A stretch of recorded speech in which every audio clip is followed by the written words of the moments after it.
Welcome back to the NBA 2K20 Career Sim LeBron James clones. This is episode 8, season 7 of our careers. Myself, Ben Rasa, and Dave Loughran of the Awesemo Daily Sports Show have been cloned into LeBron James's body and in LeBron James's stats, but not our beautiful faces. Our beautiful faces get to shine through. Well, at least Ben's and Lofty's. The guy that I created for myself doesn't look like me at all, but I don't know how to create me. That's neither here nor there. Anyway, thanks for joining me. Hit the like button, subscribe to the channel, hit the notification bell so you know when this and all of our other content goes live. Last year was a hell of a year for both myself and Ben. I had a finals appearance that didn't go according to plan, but what are you going to do? I'm very nervous now that Lofty is about to go on a run. We shall see. Let's dig into the rosters. But before we check out the rosters, I think it's time that we check out what the scoring looks like through 6 seasons. I keep looking over here. It's because it's on a different side. It's annoying. What are we going to do? 53 points for Ben in season 6, 39 for myself, just 16 for Lofty. Lofty slowly improving, but Ben picked up that MVP award, which was huge. I got shut out of MVP, obviously, because Ben won it, and I wasn't able to repeat as Defensive Player of the Year either. Lucky for me, I was able to make a run to the finals. Unfortunately, wasn't able to get it done. Lost to the Raptors. Hoping this year could be a little different, but big Damian Lillard drop-off makes me a little nervous. I think I'm going to be the worst team of the 3. All right, kicking it off for the Blazers. Dame Lillard, obviously. Bryce Thompson, if you've been watching, no surprise here. I think he's just sort of my 5th starter now. Solid filler, young dude. I am a 99 overall. Argento DeLuca, starting at power forward, is a monster hole, in my opinion. 79 overall. And then we've got Nurkic, who's still solid at 84. But that 82 on Lillard is going to be problematic. We also have Jackson Hayes on the bench, who's, technically speaking, better than Yusuf Nurkic right now. That'll be fun to watch. Devin Robinson on the bench. This is just a not very good Portland team. Lest we forget... Wait. I re-upped. Oh no, when did I do that? I didn't even know. Wow. So, sometime during the offseason, I signed a 3-year, $127 million extension. I thought I was going to be getting out of Portland at the end of this year, or at least potentially giving myself the opportunity. Alas, it does not look like it's going to be the case. I'm sticking around in Portland, barring a trade. For the Spurs and Ben, DeJounte Murray, Derek White, Ben, Jabari, Mitchell Robinson. I mean, that is a loaded starting 5. Ben at the top and just 4 really solid guys backing him up. Jordan McLaughlin as an 86 backup is perfect for your 6th best player. Lowell Gill, solid backup center. Cecil Wallace, solid backup shooting guard. They still got McCurr. I'm terrified of this Spurs team. If you told me they won the title, I would believe it. And finally, we've got the Jazz. John Wall is a shell of his former self, 77 overall. And he's got $70 million left over the next 2 years. Not great. Hopefully he retires for Lofty's sake. Donovan Mitchell kind of rebounding a little bit, up to an 85. Lofty clearly 99. Evan Mobley moved to power forward right now, 88 overall. Not entirely sure how well that's going to work out, but we shall see. He is 6'11". Maybe he can get it done. Robert Williams, the Time Lord, center for the Jazz now. 84 overall, looks solid. They still got Bridges, Lloyd Mack. They're about 7 deep. They're going to need one more guy. But if they can get one more stud, if they can replace John Wall's salary with a high-end point guard, I'm terrified of the Jazz. Player of the month, Giannis and Zion. All 3 of us get shut out. Standings after the first month. Blazers 10-6. Jazz 10-7. Spurs 6-11. Who's hurt? Nobody. They'll get it together. Time for all-star selections. Captains are back on the top again. I believe this is 3 straight years. Team Giannis, Team Josh Engleman. We are both the captains. I'm a 6-time all-star. I assume that Lofty and Ben are making the all-star team, no problem. I'm hoping that one of them just happens to not be a starter, but I just want them to be on the other team. Ben Rasa, first pick once again. Ooh, Dave Loughran reserve. Not even an all-star starter. I'll take it. Congrats to Anthony Edwards and Jamal Murray for making the all-star game for the first time in their careers. Always great to see. Josh Engleman, captain once again. All-star break standings, and buckle up, the Utah Jazz. 30-18, tops in the West standings. I did not think they were going to be able to get there so quickly, but here we are. They went on a hell of a run, too. Fascinating to see. Here's the real problem. Blazers and Spurs are 500. Looks like Ben and I are going to be fighting it out on our own to make the playoffs. Apparently, I'm the Sixers, 17-8 at home, 8-16 on the road. Ben's just been average everywhere. The Utah Jazz right now are fantastic. The East has 3 teams with a point differential, 5.8 or greater. The highest in the West is 3.7. When did the East get better than the West? Probably around the time that we got a 45-second shot clock. For league leaders, Anthony Edwards has bested me in points per game at the All-Star break, but I am second. Ben is third. Laffy a crisp 7th. And if we take a look at the estimated wins added, Wiseman at the top, Giannis 2, myself 3, Ben is 5th, Laffy 10th. Damn, we're good. We're just real good. All right, early in the season, Blazers traded Seth Curry and Dario Jovanovic for Denzel Valentine and a second-rounder, so that's not all that interesting. Marcus Bolden and a second-rounder for Noel Burton. Jazz and Knicks don't know who Noel Burton is. All right, buckle up for this one, Jazz fans. Hornets trade Otto Porter and a second-rounder for former starting power forward Bruno Caboclo and the Jazz's top 3 protected 2028 first-round pick. I hope Otto Porter's still good because that is quite the salary dump on Bruno. Miles Turner to the Bulls. Nope, Miles Turner back to the Pacers. Never mind. All 3 of us in the top 5 for the MVP race. This one's going to be massive coming down the stretch. All right, with 2 weeks left to go, the playoff picture looks like this. Jazz tumble. 5th seed right now. But I'm not ahead of them, and neither is Ben. Spurs in the 7th seed.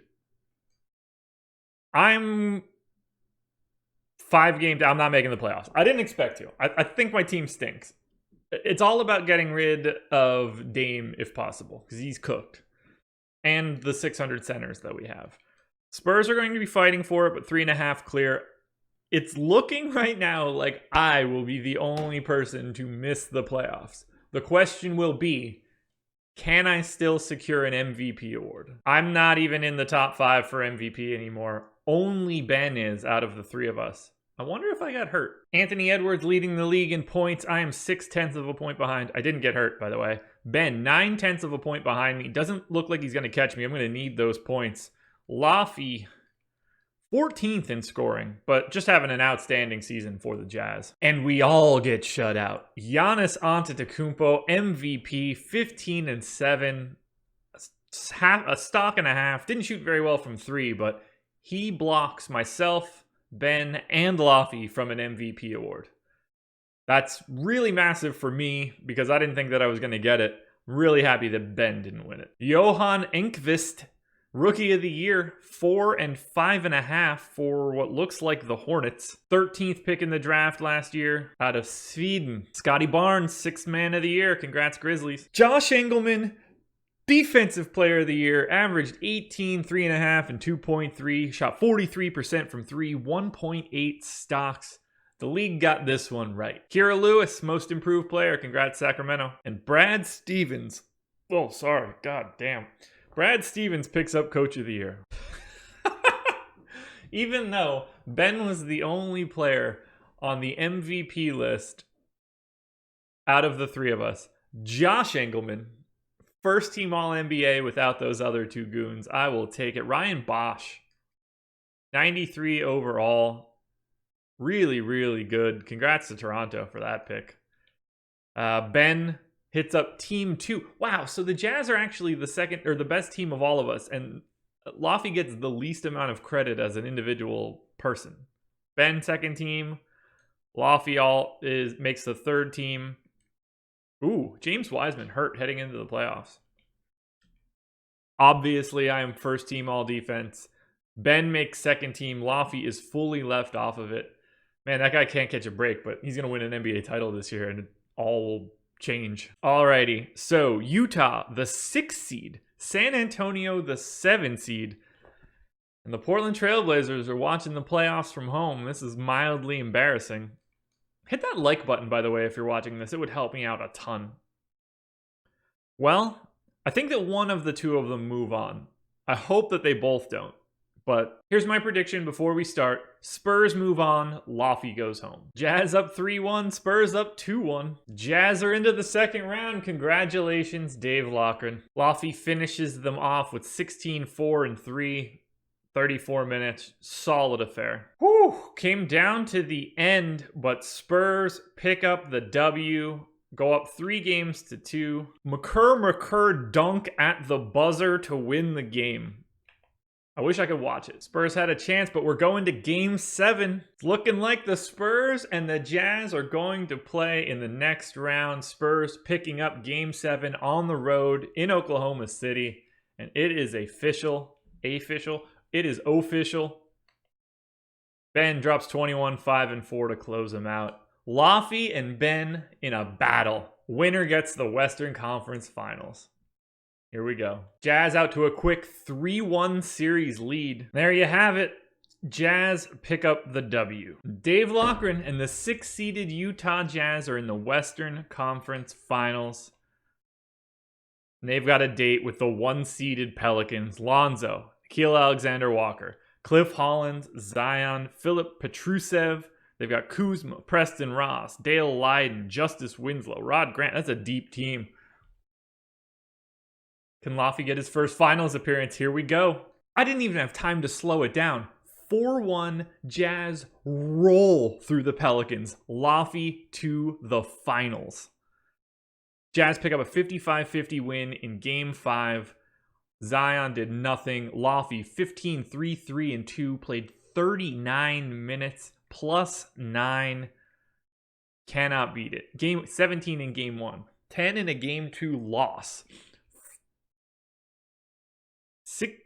10 in Game 3, but he had 3, 4, and 3.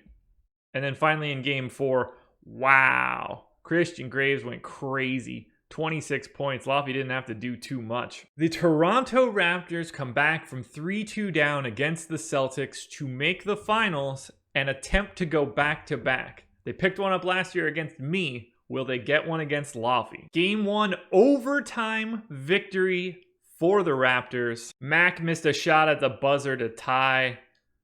Yogi Ferrell 3 to win it with 10 seconds to go. Raptors pick up Game 2 as well, and they get Game 3 in Utah. It's going to take a miracle for Laffy to pick this one up. Wow. That's going to do it. Jazz had a shot. Unfortunately, they were outscored by 15 points in the fourth quarter, 18-3. Yes, 3. They also had 4 in the first quarter, so they had 2 quarters that totaled 7. That's atrocious. Jazz get swept in the finals. Raptors go back-to-back. Myself and Laffy both drop finals appearances in back-to-back years. Ryan Bosch, no surprise. Adios, Kevin Durant and Russell Westbrook. Kevin Durant, Russell Westbrook, and James Harden all retire in the same offseason. And Steph Curry. What a Hall of Fame class that's going to turn into. Kemba Walker goes. Ricky Rubio goes. Nobody else really fell off all that much. But the original Thunder trio of Durant, Westbrook, and Harden are no longer in the NBA as a whole. Durant finishes as a 90. Westbrook fell off pretty dramatically to an 80. Harden retires as an 84, making $49 million. Wow. Coach Bud retires.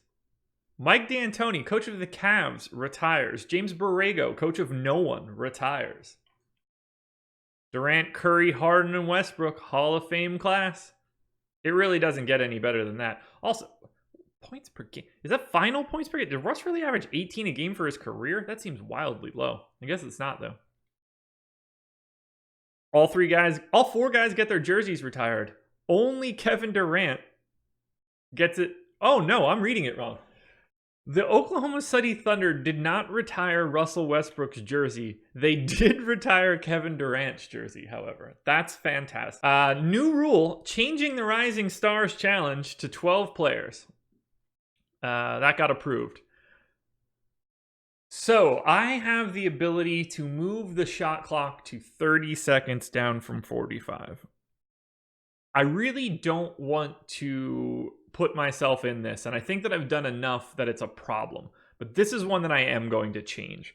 I am going to override this and approve it so the shot clock is now 30 seconds. No realignment. All right, draft lottery is big.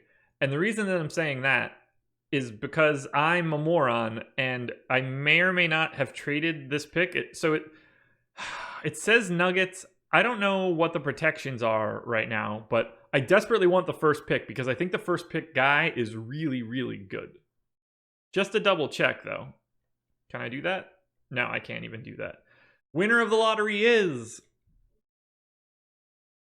I'm picking second, which sucks. Oh, that sucks so much. Oh, it really is really unfortunate. So Colin Longley is the projected top pick, and he's number one everywhere. Number one on Draft Express, number one on 2K, number one on NBA.com. He's the consensus number one player. A- overall, point guard, shooting guard, coming out of LSU. I don't have any comps right now, but this dude is just really, really good. Potential, we don't know. I didn't really scout him. I didn't think I was going to be there, evidently. I assume he goes to the Magic, but if he can fall, that is a dream scenario for Portland. Damn, that Magic pick was actually the Lakers pick. That sucks for the Lakers. And there it is. Colin Longley to the Magic. One spot shy, unfortunately. Blazers on the clock, and we take Roy Stevens, a 6'4" shooting guard out of high school. Getting a great value at number 2. That's what's happening here, it seems. 77 overall, ceiling of Vinnie Johnson. A+ potential, though, so I'll take it. 6'4", shooting guard, small forward. That's not the best positioning in the world, but he will slot in pretty nicely. 80 overall for Colin Longley. That's amazing coming out. Spurs take Calbert Anderson, high schooler. 73 overall. B+ potential. Don't expect him to work out. Jazz take Jermaine Chapman, power forward, 74 overall, out of Northwestern. Potential A-. Relatively innocuous offseason for the Western Conference champs. Willie Hernangomez coming to Utah on a 3-year, $15.5 million deal. They bring in JaMychal Green. They bring in Lewis Green. But nothing that really moves the needle. Spurs re-up Mitchell Robinson to a big one. 5 years, $212 million. Cecil Wallace gets 4 years and 80. Filler for the rest of it. The Thunder gave Marquise Chris $215 million. Not much to look at from the Blazers side either. Jonah Bolden gets 3 and 30 and just filler. De'Aaron Fox and AD both re-up with $180 million deals for the Lakers. Pelicans re-sign Zion for 5 and 240. Player progressions, we should be used to this already. Laffy still a 99. Evan Mobley up to 89. Donovan Mitchell, he's solid now for 30. He didn't hit the peak you would have wanted. Miles Bridges looking good. Noel Burton. Otto Porter. This is just a deep team. Christian Graves. They're going to be a problem next year again. Ben still a 99. DeJounte Murray drops to an 88, but 88 Murray. 88 Mitchell Robinson. 85 McLaughlin down 1. 84 Derek White down 1. McCurr 81. Cecil Wallace 81. Lowell Gill 81. Again, just another deep team. And locked up too. Everybody's under a deal for a while except for McCurr. And finally, myself, 99 overall. Pandazis Amantidis, 83 overall. He's still got one more year before he can come over where he'll be 25. Oh man, I need him. He'd be my second best player right now. Break the bank, Portland. Come on. Bryce Thompson, 82. Devin Robinson, 81. Nurkic, 5 points down, 79 overall. DeLuca, 79. Drummond down 4, 79. So Dame is a 76 and he's making $45 million. This is atrocious. Oh, we're not going to be good. We're not going to be good. Why did I sign that deal? What was I thinking? Alrighty, season 7 is in the books. And honestly, I didn't expect it, but I guess I should have thought about it more. I blew out these guys. First team All-NBA. First team All-Defense. I picked up Defensive Player of the Year. I was the All-Star captain. But I missed the playoffs. It's an interesting dichotomy in the scoring in that my team was the worst, but I had the best season of all of us. What's even crazier, Ben beats out Laffy 17-11, even though Laffy made the finals. But he wasn't an all-star starter. Third team All-NBA hurts. Didn't make the all-defense team. He needed it all. If he would have been an NBA champion, he probably would have picked up another 25 points. That would have been huge for him. But as of right now, monster season for Josh, even though it wasn't a success on the floor. And finally, we have overall scoring after season 7. I take a pretty sizable lead, 251-205 over Ben. That was my second best season. That was Ben's third worst. Laffy just kind of there, but the Blazers are going to be bad. I'm locked up there right now, so team awards are going to be problematic. The Jazz are really good. I think this is the season where everything turns. Laffy is about to go on a run into his prime. I need to just hope that I built up enough to move forward. Meanwhile, all bets are off on the Spurs. I think they're a better team than Utah right now. Didn't seem to work out like that during the playoffs. Utah went on an absolute tear. Ben is the wild card here because if something happens and the Spurs get a little bit better, he might be up by enough that Laffy just simply can't catch him. But it has to turn, and it has to turn right now. You'll have to check it out in episode 9, season 8, which will air tomorrow. Thank you for watching this. I'm having a blast doing it. Hit the like button, subscribe to the channel, hit the notification bell. Let me know in the comment section what you think and if I should ever do a different sim video. If you have any thoughts, I'd be happy to check them out. I'm really enjoying this. Doesn't always have to be the scoring system. I could just rip through a career if need be. But let me know in the comment section if you think I should keep this going. But ultimately, season 7, a success on paper, a failure as a team. I'll take what I can get. I just hope the lead is enough.